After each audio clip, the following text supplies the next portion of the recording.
الحمد للہ رب العالمین والصلاة والسلام علی رسولہ الامین، اما بعد۔ شب معراج کا تحفہ۔ رجب کے مہینوں کو کئی پہلوؤں سے امتیازی شان حاصل ہے۔ جب رجب کا مہینہ شروع ہو جاتا تو رسول اللہ صلی اللہ علیہ وسلم دعا فرماتے: اللہم بارک لنا فی رجب و شعبان، اللہم بارک لنا فی رجب و شعبان وبلغنا رمضان۔ اسلام سے پہلے رجب میں قربانی دی جاتی تھی، جس کو عطیرہ کہا جاتا تھا۔ ابتدا اسلام میں یہ بھی قربانی باقی تھی۔ بعد کو یہ حکم منسوخ ہو گیا۔ سورہ توبہ میں ہے کہ سال کے 12 مہینوں میں سے 4 مہینے حرام ہے۔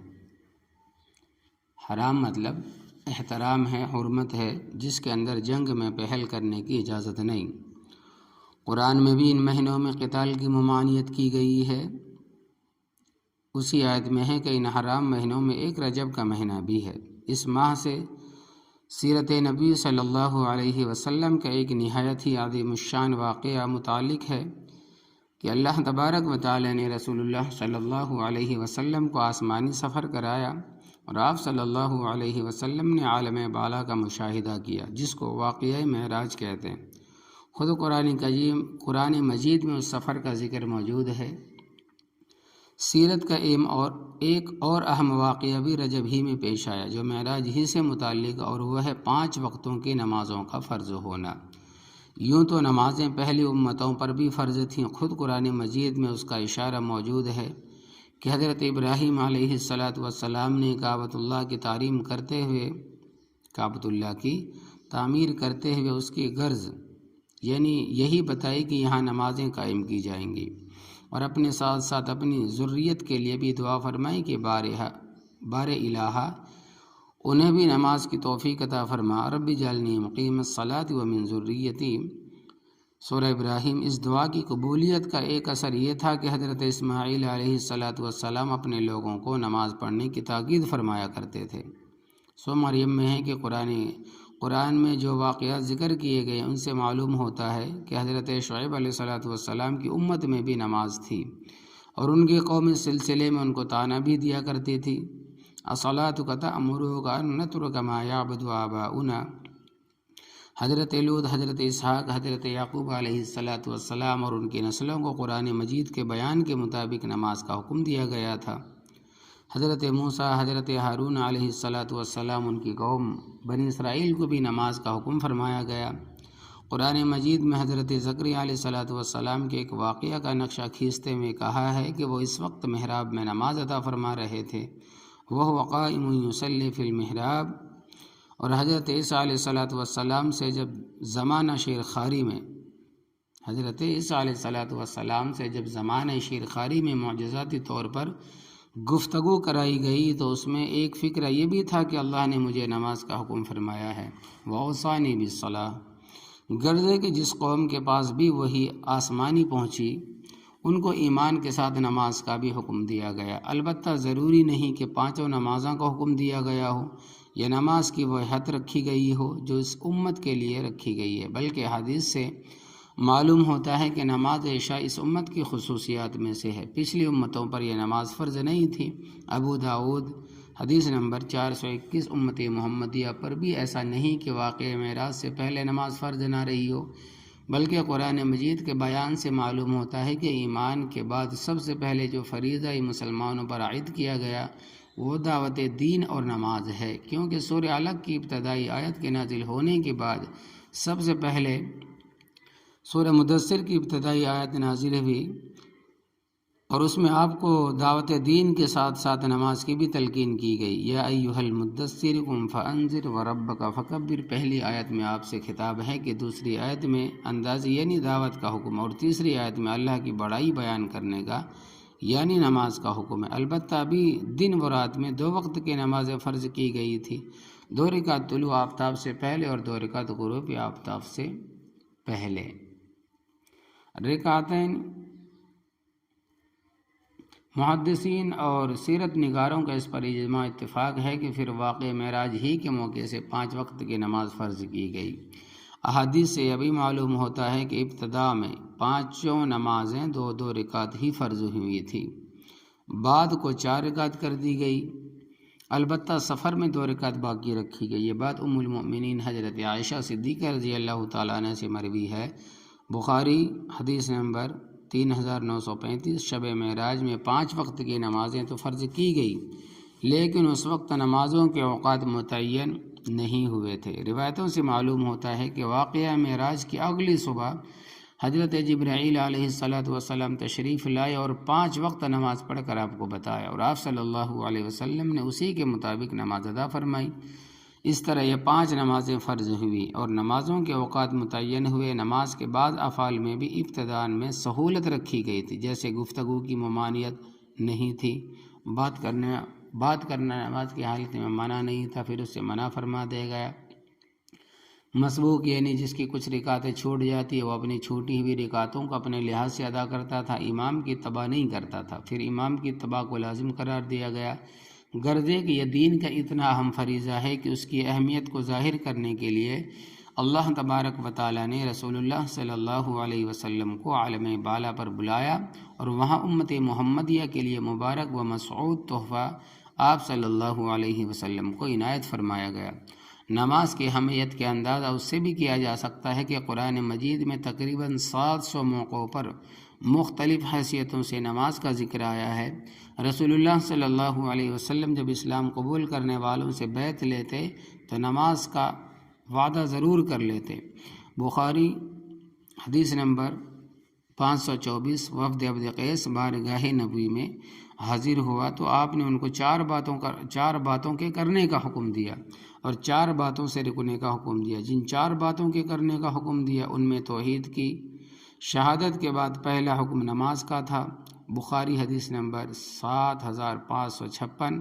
آپ صلی اللہ علیہ وسلم نے اسلام کے اہم اجزاء سمجھانے کے لیے فرمایا کہ اسلام کی بنیاد 5 باتوں پر ہے۔ یہاں بھی آپ صلی اللہ علیہ وسلم نے توحید کی شہادت کے بعد سب سے پہلے نماز قائم کرنے کا حکم دیا۔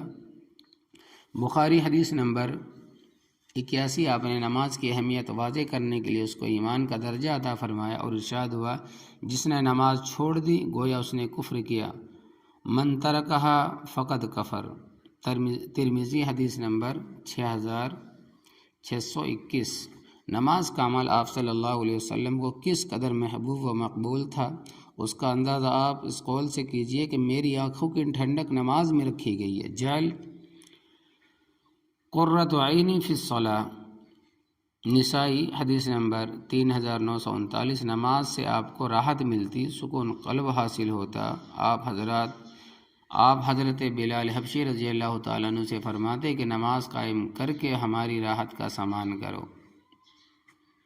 یا بلال اقم الصلاۃ ارحنا بھا۔ ابو داؤد۔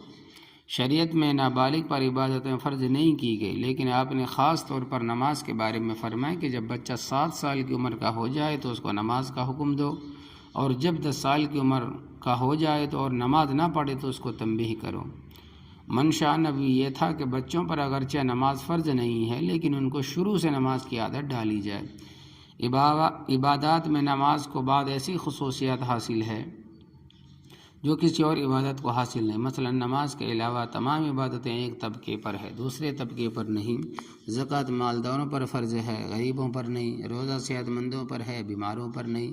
سفر حج کی فرضیت کے لیے صحت مند اور صاحب استطاعت ہونا ضروری ہے، جو صحت اور استطاعت سے محروم ہو اس پر فرض نہیں ہے۔ قربانی اہل سرود پر ہے، غریبوں پر نہیں۔ اگر کسی علاقے میں جہاد فرض ہو تو اس کا حکم مرد اور نوجوانوں کے لیے ہے، عورتوں اور بوڑھوں کے لیے نہیں۔ لیکن نماز ہر ایسے شخص کے لیے جس کے ہوش و حواس برقرار ہوں، صحت مند ہو یا بیمار، جوان ہو یا بوڑھا، طاقتور ہو یا کمزور، مالدار ہو یا غریب، مرد ہو یا عورت، مسافر ہو یا مقیم۔ اسی طرح دوسری عبادتیں یا تو مکمل طور پر فرض ہیں یا فرض نہیں۔ ایسا نہیں کہ اگر کوئی شخص اس عبادت کو باکمال و تمام انجام نہ دے سکے تو جس حد تک انجام دے سکتا اس حد تک انجام دینے کا حکم دیا گیا ہو۔ اگر غروب آفتاب تک فاقہ رہنے کی طاقت نہیں ہے تو ایسا نہیں کہ ظہر تک روزہ رکھ لے۔ اگر نصاب زکوٰۃ کے نصف کا مالک ہو تو یہ نہیں کہ اس کے بقدر زکوٰۃ فرض ہو۔ اگر حج کے لیے مکہ مکرمہ تک پہنچنے کی استطاعت نہ ہو تو ایسا نہیں کہ جدہ تک جا کر واپس آ جائے، لیکن نماز اگر اس کے تمام احکام و آداب کی رعایت کے ساتھ نہیں پڑھ سکتا ہو، جس طرح ادا کر سکتا ہو اس طرح ادا کر لے۔ قیام فرض ہے لیکن کھڑا نہیں ہو سکتا تو بیٹھ کر ادا کر لے، بیٹھنے کی بھی طاقت نہ ہو تو لیٹ کر پڑھے۔ غسل کی ضرورت ہو غسل کرنا، اور وضو کی ضرورت ہو تو وضو کرنا ضروری ہے، لیکن اگر پانی کے استعمال پر قادر نہ ہو تو تیمم کر لے۔ غرض جس حد تک اس عبادت کا انجام دے سکتا ہو انجام دینا ضروری ہے۔ نماز کو بالکل چھوڑ دینا جائز نہیں۔ نماز کی اس اہمیت کی وجہ یہ سمجھ میں آتی ہے کہ یہ توحید اور اللہ تبارک و تعالیٰ کی بندگی کا اعلیٰ ترین مظہر ہے۔ نمازی اللہ تبارک و تعالیٰ کی تکبیر سے اپنی عبادت شروع کرتا ہے، قبلہ کی طرف ہاتھ اٹھا کر اشارے سے شرک اور غیر اللہ کی کبریائی کی نفی کرتا ہے، پھر ایک غلام کی طرح نہایت ادب کے ساتھ دونوں ہاتھ باندھ کر کھڑا ہوتا ہے، آنکھیں بھی اس طرح جھکی ہوئی ہے، آنکھیں بھی اس طرح جھکی ہوئی جیسے ایک مجرم دربار شاہی میں نظر اٹھانے کی ہمت نہیں کر سکتا۔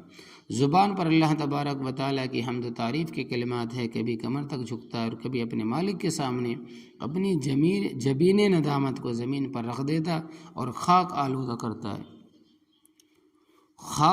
کرتا ہے۔ جب جھکتا ہے تو زبان پر اللہ کی پاکی کا ذکر ہے، اور جب اٹھتا ہے تو زبان پر اللہ کی بڑائی کا نعرہ لگاتی ہے۔ کبھی التجا کرتا ہے، کبھی اپنی غلطیوں کی معافی مانگتا ہے۔ اس کے جسم کا کوئی حصہ آزاد نہیں، وہی کچھ کہتا ہے جو اللہ کے رسول نے کہنے کا حکم دیا، وہی سب کرتا ہے جس کی آپ صلی اللہ علیہ وسلم نے ہدایت فرمائی، اسی جگہ دیکھتا ہے جہاں نماز کی حالت میں آپ صلی اللہ علیہ وسلم کی نظر ہوا کرتی تھی۔ گرد انسان کا پورا وجود خدا کے سامنے بچھ جاتا ہے۔ رسول اللہ صلی اللہ علیہ وسلم کے زمانے میں کسی مسلمان کے نماز چھوڑ دینے کا تصور ہی نہیں تھا، یہاں تک کہ جو لوگ اندر سے مسلمان نہیں تھے، منافق تھے، بعض کے فوائد کے لیے اور بعض اپنے فائدے کے لیے اپنے آپ کو مسلمان ظاہر کرتے تھے، وہ بھی پابندی سے نماز پڑھتے تھے، کہیں ان کا یہ نفاق ظاہر نہ ہو جائے۔ لیکن آج صورتحال یہ ہے کہ مسلمان مسجد تو خوبصورت بناتا ہے اور اس میں آپس میں مقابلہ بھی ہوتا ہے، لیکن مسجدوں کی آبادی کی فکر نہیں کی جاتی۔ بقول شاعر، مسجد مرثیہ خواہیں کہ نمازی نہ رہے، مسجد مرثیہ خواہیں کہ نمازی نہ رہے، یعنی وہ صاحب اوصاف حجازی نہ رہے۔ جن لوگوں پر نماز فرض ہے اگر وہ سب نماز کا اہتمام کرے تو 5 وقت ہر مسجد میں جمعے کا منظر نظر آئے، لیکن صورتحال یہ ہے کہ اکثر مسجدوں میں عام نمازوں میں مسجد کا 1/4 حصہ بھی پر نہیں ہو پاتا۔ یہی حال گھروں میں خواتین کا ہے۔ سمجھا جاتا ہے کہ نماز پڑھنا صرف بوڑھی عورتوں کی ذمہ ہے۔ تعلیم حاصل کرنے والی، ملازمت کرنے والی، پکوان کرنے والی خواتین پر گویا نماز فرض ہے ہی نہیں۔ بعض عورتیں سمجھتی اگر بچہ کپڑے پر پیشاب کر دے تو نماز نہیں پڑھ سکتے، حالانکہ یہ بات بہت آسان ہے کہ نماز پڑھنے کے لیے ایک الگ کپڑا رکھیں اور جسم کے جس حصے پر پیشاب لگ گیا ہے صرف اس کو دھو لیں۔ اسی طرح بعض بہنوں کو غلط فہمی ہے کہ بچے کی پیدائش کے بعد بہر صورت 40 دن تک نماز معاف ہے، حالانکہ جس وقت بھی خون بند ہو جائے، پاک صاف ہو جائے، ضروری ہے کہ غسل کر لیں اور اس کے بعد نماز ادا کریں، خواہ وہ ولادت کے ایک ہی دن بعد خون کیوں نہ تھم جائے تو اسی وقت سے نماز میں فرض ہے۔ مقام عبرت کا ہے کہ جو عمل نبی کی آنکھوں کی ٹھنڈک ہو، امت اس میں اپنی آنکھوں کے لیے ٹھنڈک محسوس نہ کرے، اس سے بڑھ کر محرومی اور بدبختی کیا ہوگی۔